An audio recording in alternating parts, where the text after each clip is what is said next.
Hey guys, this is A wide video from Munnar. Day 3 ആണ് കേട്ടോ. Morning ഞങ്ങൾ മൂന്നാറിലെ സൈലന്റ് വാലി വിസിറ്റ് ചെയ്യാനാണ് ഇന്നത്തെ പ്ലാൻ. അപ്പോൾ രാവിലെ തന്നെ 6 മണിക്ക് ഞങ്ങൾ റെഡി ആയിട്ട് ടൗണിലേക്ക് വന്നിട്ടുണ്ട്. ലൈറ്റ് ആയിട്ട് ടീ ഒക്കെ കുടിച്ചിട്ട് ഞങ്ങൾ വെയിറ്റ് ചെയ്യായിരുന്നു ബസ്സിന്. 6:30 ബസ് 7 മണിയായിട്ടും കണ്ടില്ല കേട്ടോ.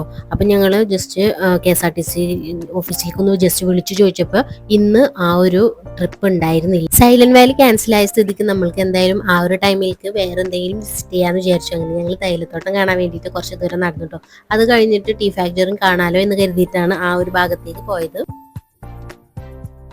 ഒരുപാട് നേരത്തെ ആയതുകൊണ്ട് തേയിലത്തോട്ടത്തിലും ആൾക്കാരുണ്ടായിരുന്നില്ല, ഫാക്ടറി ഒന്നും ഓപ്പൺ ആയിട്ടുണ്ടായിരുന്നില്ല. അപ്പൊ എന്തായാലും ആ ടൈം ഇവിടെ സെറ്റ് ആവാൻ വേണ്ടിയിട്ടാണ് നമ്മൾ ഇതിലൊക്കെ ഒന്ന് ചുറ്റി കറങ്ങാന്ന് വിചാരിച്ചത്. കുറച്ച് ദൂരം നടന്നപ്പോൾ പിന്നെ ഭയങ്കര ചെളിയായിരുന്നു. അപ്പൊ ഇത്രയും ദൂരം തിരിച്ചു നടക്കണ്ടല്ലോ ചോദിച്ചാൽ ഞങ്ങൾ കുറച്ച് ഹൈറ്റിലേക്ക് കുറച്ച് റിസ്ക് എടുത്തിട്ടാണെങ്കിലും ടോപ്പിലേക്ക് ഒന്ന് കയറി പോയിട്ടുണ്ട്.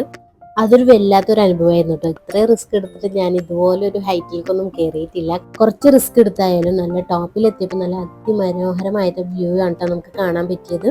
ഇനി താഴോട്ട് ആ കാണുന്ന ഫാക്ടറിയുടെ അടുത്തൊക്കെയാണ് കേട്ടോ ഞങ്ങൾ എത്തേണ്ടത്. അത്യാവശ്യം 5-6 കിലോമീറ്ററോളം ദൂരം ഞങ്ങൾ സഞ്ചരിച്ചിട്ടുണ്ടായിരിക്കും. തേയില പറിച്ചു കൊണ്ടുപോകാനുള്ള വണ്ടിയും പണിക്കാരൊക്കെ ഇപ്പോൾ തേയിലത്തോട്ടത്തിലേക്ക് പോകുന്നുള്ളൂ കേട്ടോ. ആ ഒരു ടൈമിലാണ് ഞങ്ങൾ രാവിലെ അവിടെ നിന്ന് ഇറങ്ങി വരുന്നത്.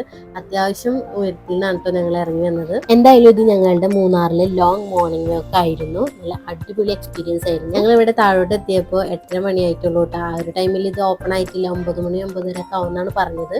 എന്തായാലും അതിന്റെ മെഷീൻ കാര്യങ്ങളൊക്കെ ഓപ്പൺ ആയി വരുമ്പോൾ തന്നെ ടൈം എടുക്കും. അപ്പോൾ അത്രയും ടൈം ഞങ്ങൾക്ക് അവിടെ സ്പെൻഡ് ചെയ്യാനില്ല. കാരണം ഞങ്ങൾക്ക് തിരിച്ച് 11 മണിയാകുമ്പോൾ റൂം വെക്കേറ്റ് ചെയ്തിട്ടുണ്ട്. അതുകൊണ്ട് തന്നെ ഞങ്ങൾ വേഗം തിരിച്ച് ടൗണിലേക്ക് വന്നിട്ട് പിന്നെ ബ്രേക്ക്ഫാസ്റ്റ് കഴിച്ചിട്ടാണ് റൂമിലോട്ട് പോയത്.